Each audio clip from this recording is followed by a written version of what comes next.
Good afternoon, friends. I'm Professor Kulkarni. I'm again welcoming you for this today's session, which is on private sector banks.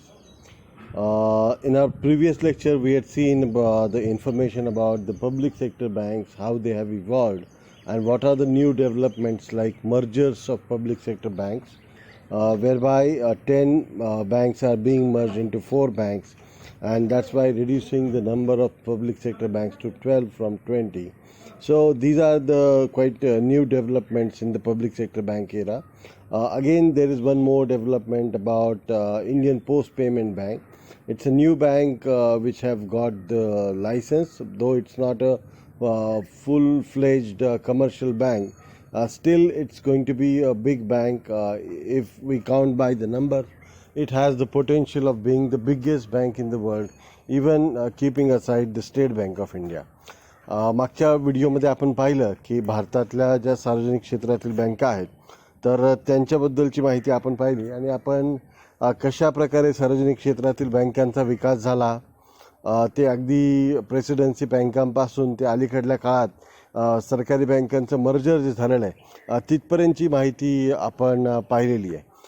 याच अनुषंगाने एक नवीन जी development आहे ती म्हणजे Indian post payment bank या एका नव्या बँकेची स्थापना झालेली आहे. जे भारतातलं जे पोस्ट ऑफिस आहे, पोस्ट ऑफिसचं खातं आहे, तर त्याला पोस्ट पेमेंट बँकेचा दर्जा देण्यात आलेला आहे आणि त्यामुळं जर जगातील सर्वाधिक शाखा असणारी संस्था म्हणून आपण भारताच्या पोस्ट विभागाला ओळखत असतो. तर याच्याच अनुषंगाने जर आपण पाहिलं तर स्टेट बँकेच्या जर 24,000 शाखांची गणना केली आणि पोस्ट ऑफिसच्या जवळपास 1.25 लाख शाखांबद्दल विचार केला तर स्टेट बँकेलाही मागे टाकू शकेल शाखांच्या बाबतीत. इतका मोठा पोस्ट खात्याचा विस्तार आहे, तर पोस्ट ऑफिसेसचं जाळं इतक्या मोठ्या प्रमाणात पसरलेलं आहे. तर हे एक नवी डेव्हलपमेंट जी आहे तर ती सार्वजनिक क्षेत्रातील बँका किंवा पब्लिक सेक्टर बँक्सविषयी आहे. आज आपण ज्यांच्याविषयी माहिती पाहणार आहोत they are our private sector banks, भारतातील खाजगी क्षेत्रातील बँका. So let's go into the details of this topic. Okay. So the private sector banks in India, they are classified into 2 sectors. First is called or rather than sectors we can say they are classified into 2 categories. The first category is old private sector bank and the second category is new private sector bank. Now what do we mean by old and new private sector banks? So this needs to be understood, and this says that during the year 1991, to be precise, on 24th July 1991, the Manmohan Singh, who was the finance minister of India, he announced a new industrial policy which opened the gates of Indian economy for the world economy. It started the globalization of Indian economy. It is usually called as LPG policy. Now this LPG is liberalization, privatization and globalization of Indian economy. So by liberalization we mean that more private players would be allowed into those sectors which are hitherto reserved only for the public sector, such as banks. So since 1993 the government, Reserve Bank of India, appointed a committee called as Narasimhan Committee, and this Narasimhan Committee gave the suggestion that new private sector banks should be established, new licenses should be given by the Reserve Bank of India. So according to that recommendations, new licenses were given to private sector banks later. So those private sector banks which were established after 1991, or we can say after 1993, they are called as new private sector banks, and the private sector banks which existed before that, they are known as old private sector bank. ज्या private sector बँकांची किंवा खाजगी क्षेत्रातील बँका म्हणजे काय, तर ज्या बँकेमधील एकूण जे काही भाग भांडवल आहे, एकूण जे काही शेअर कॅपिटल आहे त्यापैकी समजा 50% जास्त हिस्सा जो आहे तर तो खाजगी लोकांच्या मालकीचा असतो. आता इथं 50% जास्तीचा अर्थ काय, तर याच्यामधला बहुतांश हिस्सा जो असतो तो खाजगी लोकांच्या मालकीचा असल्याचं आपल्याला दिसतं.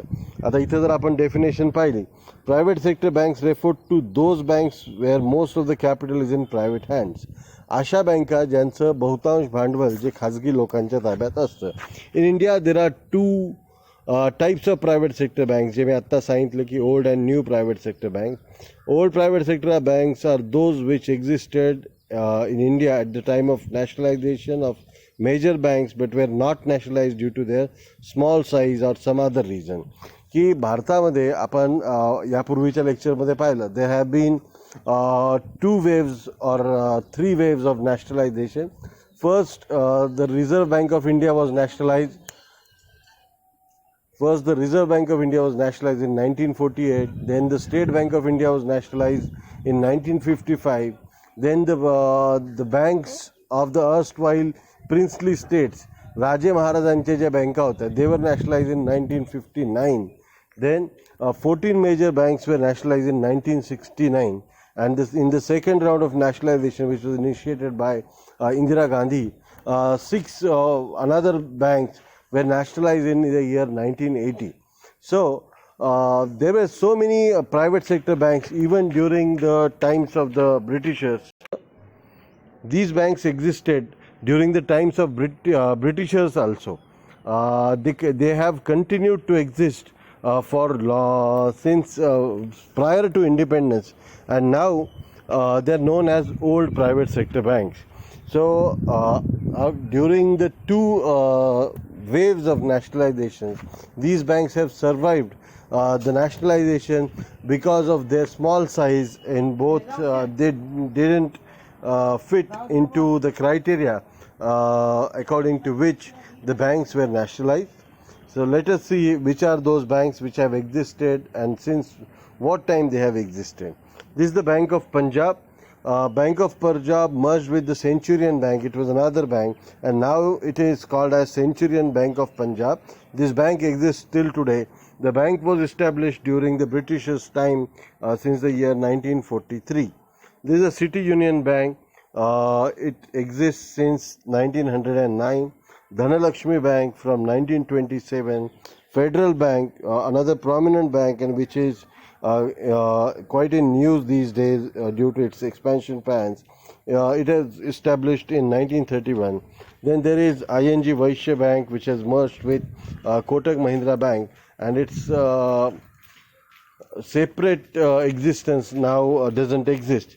Then there is Jammu Kashmir Bank, Karnataka Bank, Karur Vaishya Bank, Lakshmi Vilas Bank, ABC and Evergreen Bank, SBI Commercial and International Bank, South Indian Bank, Tamil Nadu Mercantile Bank, RBL Bank, which has its branch in Baramati also. It is known as Ratnakar Bank Limited. Then IDB Bank, which is now known as IDBI Bank. It was established in 1964. We can't say it is the IDBI Bank, but IDBI Corporation was established in 1964, which in later years this bank it got itself converted into a bank, and now its parent non-banking financial corporation company IDBI stands merged with this bank, and the last bank is Catholic Syrian Bank. So these are the banks which have their own areas. या बँकांचा जो काही प्रदेश आहे, काही बँका या विशिष्ट प्रदेशाशी निगडीत असणाऱ्या अशा प्रकारच्या बँका आहेत. उदाहरणार्थ ही जर कॅथोलिक सिरियन बँक बघितलं तर ही प्रामुख्याने केरळमध्ये या बँकेचा जास्त नेटवर्क असल्याचं दिसतं. त्या जम्मू काश्मीर बँक सुरुवातीला जम्मू काश्मीरमध्येच मर्यादित होती. अलीकडल्या काळामध्ये संपूर्ण भारतभर तिचे शाखा पसरलेल्या आपल्याला दिसून येतात. तर अशा प्रकारे या सर्व बँका या मोठ्या प्रमाणात त्यांनी 1993 नंतरच्या काळामध्ये आपला विस्तार केल्याचा आपल्याला आढळून येईल. तर या सर्व बँकांना ओल्ड प्रायव्हेट सेक्टर बँक्स असं म्हणतो. तर तुम्ही येणाऱ्या परीक्षेसाठी जरूर ह्या जुन्या प्रायव्हेट सेक्टर बँकांची माहिती तुमच्यापर्यंत असू द्या, कारण की यांच्यावर प्रश्न येतील की खालीलपैकी कोणती बँक प्रायव्हेट सेक्टर बँक आहे, किंवा प्रायव्हेट सेक्टर बँक किंवा खाली दिलेल्या बँकापैकी सर्वात जुनी प्रायव्हेट सेक्टर बँक कोणती, तर त्यामध्ये नाव येईल सिटी युनियन बँक. तर अशा प्रकारे प्रश्न त्यावर येऊ शकतात. Now let us move to the new private sector bank. आता आपण नव्या प्रायव्हेट सेक्टर बँकांकडे वळूयात. So the new private sector banks, मी मगाशी सांगितलं तुम्हाला 1993 मध्ये रिझर्व्ह बँक ऑफ इंडियाने हे भारताचं जे LPG, ज्याला उदारीकरण, खाजगीकरण आणि जागतिकीकरणाचं धोरण म्हणतो, तर ते 1991 मध्ये जाहीर झालं. PV नरसिंहराव आपले पंतप्रधान होते आणि डॉक्टर मनमोहन सिंग हे त्यावेळेस आपले वित्तमंत्री होते. त्या सुधारणांमुळं भारतीय अर्थव्यवस्थेचं जागतिकीकरण होण्याला सुरुवात झाली आणि या सुधारणांचा भाग म्हणून, उदारीकरणाचा भाग म्हणून भारतामध्ये बँकिंग क्षेत्रामध्ये नवे लायसन्सेस देण्यात यावेत, नव्या खाजगी बँकांना परवानगी देण्यात यावी, अशी एक शिफारस करण्यात आली रिझर्व्ह बँकेने अपॉइंट केलेल्या नरसिम्हन समितीने. नरसिम्हन समिती 2 वेळा स्थापन करण्यात आलेली आहे आणि दोन्ही वेळा या समितीने ज्या सुधारणा दिलेल्या आहेत, सुरुवातीला ती बँकिंग सेक्टर रिफॉर्मसाठी होती, जी 1993ची होती, आणि नंतर ती फायनान्शियल सेक्टर रिफॉर्मसाठी होती, जी नंतर 1997च्या आसपास परत एकदा नेमण्यात आली होती. तर या दोन्ही वेळी या समितीने दिलेल्या ज्या शिफारसी आहेत, तर त्या शिफारसी खूप मोठ्या प्रमाणात अंमलात आणल्या गेल्या आणि याचाच भाग म्हणून काही नव्या प्रायव्हेट सेक्टर बँकांना परवानगी देण्यात आलेली आहे. तर ह्या ज्या बँका आहेत, which are established after 1993, so these banks are called as new private sector banks. अशा बँकांना नव्या प्रायव्हेट सेक्टर बँका म्हणतात. तर हे कोणी दिलेली आहे परवानगी? RBIने दिलेली आहे. कधी दिलेली आहे? 1993च्या नंतरच्या काळामध्ये दिलेली आहे. आता आपण या नव्या स्लाईडकडे येऊया. तर liberalization of banks in 1990s. As we could see, in the early 1990s, the government embarked on a policy of liberalization, and it gave licenses to a small number of private players. Some of the prominent players which were included into those new entrants were Global Trust Bank. Now this bank stands merged with Oriental Bank of Commerce, which again has merged in another bank. IndusInd Bank, UTI Bank, which is now named as Axis Bank, ICICI Bank and HDFC Bank. So these are the banks which are known as tech-savvy banks. Tech-savvy banks means these banks have used technology, and since their we could say since their inception, त्या बँकांनी सुरुवातीपासूनच काय केलेलं आहे, तंत्रज्ञानाचा जास्तीत जास्त वापर करायचा प्रयत्न केलेला. फॉर एक्झाम्पल ICICI बँक असेल, HDFC असेल, UTI, जिला आज आपण ॲक्सिस बँक म्हणून ओळखतो, या बँकांनी मोठ्या प्रमाणात ATMवर, बँकांच्या शाखामध्ये, कम्प्युटरायझेशनवर, इंटरनेटनी कनेक्टेड असणाऱ्या ब्रँच नेटवर्कवर, तर अशा गोष्टींवर भर दिल्यामुळे these banks are known as tech savvy banks. ठीक आहे. तर these banks have revitalized the banking sector in India. या बँकामुळे काय झालं आहे, भारतातील जे एकूण बँकिंगचं क्षेत्र आहे, तर त्याच्यामध्ये मोठी नवीन ऊर्जा आलेली आहे आणि एक स्ट्रॉंग कॉन्ट्रीब्युशन या बँकांनी दिलेलं आहे. त्याने या बँकांनी सरकारी बँका असो, आधीच्या सहकारी बँका असो किंवा परकीय बँका असो, अशा सगळ्याच बँकांना चांगली फाईट दिलेली आहे. आणि आपण जर विचार केला तर बऱ्यापैकी या बँका नी जी प्रगती केलेली आहे, त्यामुळं भारतातल्या एकूणच बँकिंग क्षेत्राला आणि वित्तीय क्षेत्राला मोठ्या प्रमाणामध्ये चालना मिळाल्याचं आपल्याला दिसून येतं. The next stage for the Indian banking has been set up with proposed relaxation of norms for foreign direct investment. याच बँकांमध्ये नंतरच्या काळामध्ये परकीय गुंतवणुकीला सुद्धा परवानगी देण्यात आलेली आहे. All foreign investors in banks may be given voting rights if they could exceed the presence cap of 10% at present. 2019 मध्ये Bandhan bank specifically increased the foreign investment percentage to 49%, it has gone up to 74% with some restrictions. म्हणजेच काय, भारतातील खाजगी बँका जेव्हा स्थापन होत आहेत तर ह्यामध्ये केवळ खाजगीच नव्हे तर परदेशातल्या गुंतवणूकदारांना सुद्धा या खाजगी बँकामध्ये गुंतवणूक करायची असेल तर अशांना 49% सुरुवातीला आपला हिस्सा वाढवता येऊ शकतो. यामध्ये बंधन बँकेमध्ये हा हिस्सा 49% गेलेला आहे आणि शासकीय नियमानुसार ही जे टक्केवारी आहे जेवढी फॉरेन बँका इथं घेऊ शकतील किंवा परकीय संस्था इथल्या बँकेमध्ये आपली हिस्सा वाढू शकतील तर तो 74% जाण्याची सुद्धा शक्यता आहे. आता हा जो थर्ड फेज आहे 1991 आणि त्यानंतरच्या काळामध्ये, दिस पिरियड सॉ remarkable growth in the presence of development of banks with liberalisation of economic policies. या काळामध्ये भारतातील आर्थिक धोरणांच्या उदारीकरणाबरोबरच खूप मोठ्या प्रमाणामध्ये जे काही ग्रोथ आहे इकॉनॉमिकची, अर्थव्यवस्थेची वृद्धीसुद्धा झाली आणि त्याचबरोबर बँकिंग सेवांची सुद्धा वाढ झाल्याचं आपल्याला दिसून येते. Even after nationalization and subsequent regulations that followed, large proportion of masses remained untouched by banking services. की खूप मोठ्या सार्वजनिक क्षेत्रामध्ये आपण राष्ट्रीयकरण केलं गेलेलं. आधी SBIचं, मगाशी सांगितलं तसं संस्थानिकांच्या बँकांचं 2 वेळा राष्ट्रीयकरण करण्यात आलं. आधी 14 बँकांचं आणि मग 6 बँकांचं. मात्र एवढं करून सुद्धा की एवढं असून सुद्धा खूप मोठ्या जनतेपर्यंत बँकिंग सेवा काही पोहोचू शकल्या नाहीत आणि मग हे पोहोचू न शकल्यामुळं या खाजगी क्षेत्राच्या प्रवेशामुळं मोठ्या प्रमाणामध्ये बँकिंग सेवा लोकांपर्यंत पोहोचायला मदत झालेली आहे. अलीकडच्या काळामध्ये RBIने 10 नव्या खाजगी बँकांना परवानगी दिलेली आहे, ज्यांच्यापैकी काही बँका बंद झाल्या. मात्र इतर बँका ज्यामध्ये ICICI बँक असेल, HDFC बँक असेल, ॲक्सिस बँक असेल, इंडसइंड बँक, DCB म्हणजे डेव्हलपमेंट कमर्शियल बँक, या बँका ना खूप चांगले दिवस आलेले आहेत. या बँकांनी खूप चांगली प्रगती या काळामध्ये केल्याचं आपलं ठीक आहे. In 1998, the Narasimhan Committee again recommended the entry of more private players आणि RBIने या नरसिंहन समितीच्या रेकमेंडेशनवर कोटक महिंद्रा बँक आणि येस बँक अशा 2 नव्या बँकांना परवानगी दिली. आणि आता आपल्याला माहिती आहे की कोटक महिंद्रा बँक आणि येस बँक या खूप मोठ्या बँका झालेल्या आहेत. 2013-14मध्ये परत IDFC बँकेला आणि बंधन बँकेला परवानगी देण्यात आलेली आहे. आणि नंतरच्या काळात तर आपण पाहिलं की ज्याबद्दल आपण जास्त डिटेल माहिती याच धड्यामध्ये पाहणार आहोत की त्या म्हणजे नव्या स्मॉल फायनान्स बँका आणि नव्या पेमेंट बँका.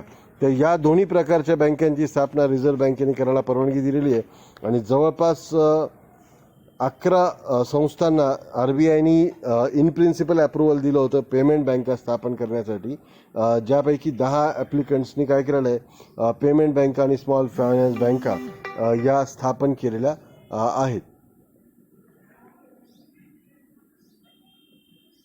ठीक आहे. आता या ज्या नवीन बँका आहेत त्या बँका आहेत ॲक्सिस बँक, जिची स्थापना 1994मध्ये झाली.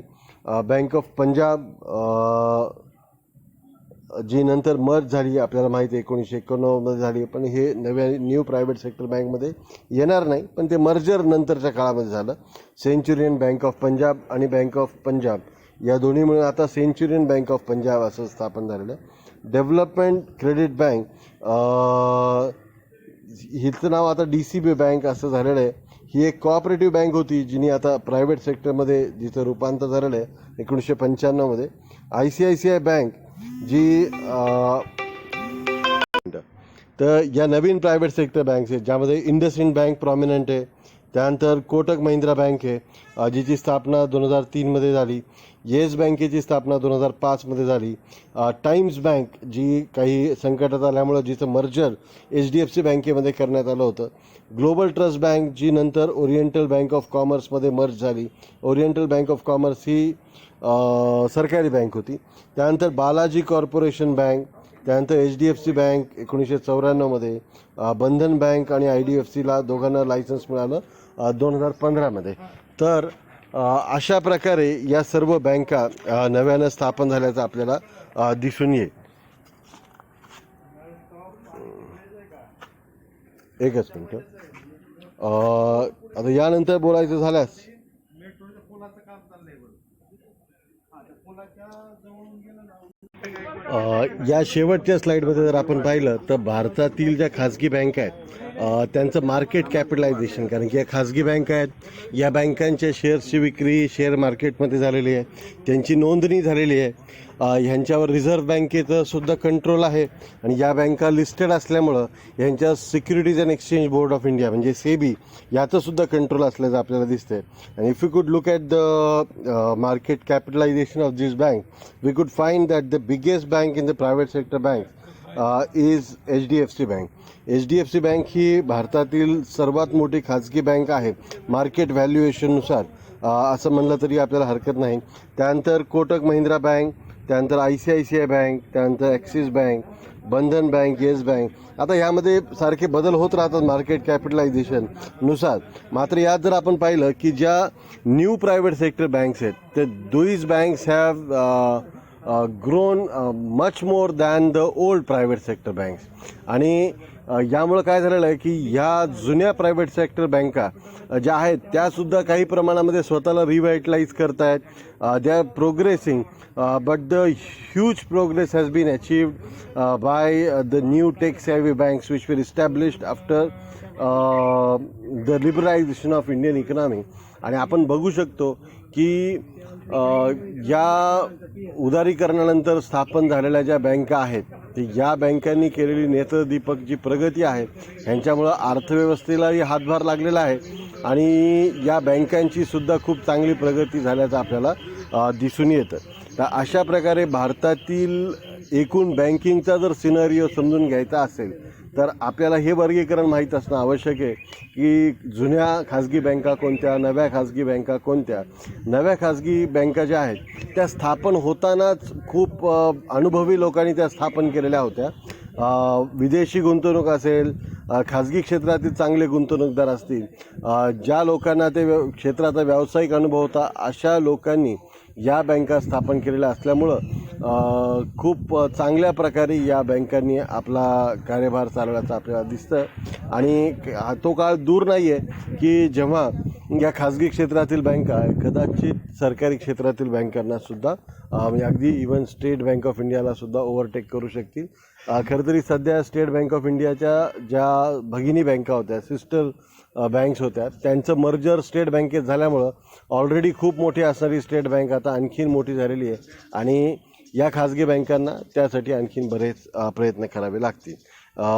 एवढ्या माहितीसोबत आपला हा जो दुसरा व्हिडिओ होता जो प्रायव्हेट सेक्टर बँक्सविषयी होता तर तो इथे संपतो. याच्याच बरोबरीनं भारतातील सहकारी बँका, भारतातील परकीय बँका यांच्याविषयी, भारतातील ज्या रिजनल रुरल बँक्स म्हणजे प्रादेशिक ग्रामीण बँका यांच्याविषयीचे व्हिडिओज लगेलग येत राहतील. भेटूयात पुढच्या लेक्चरला.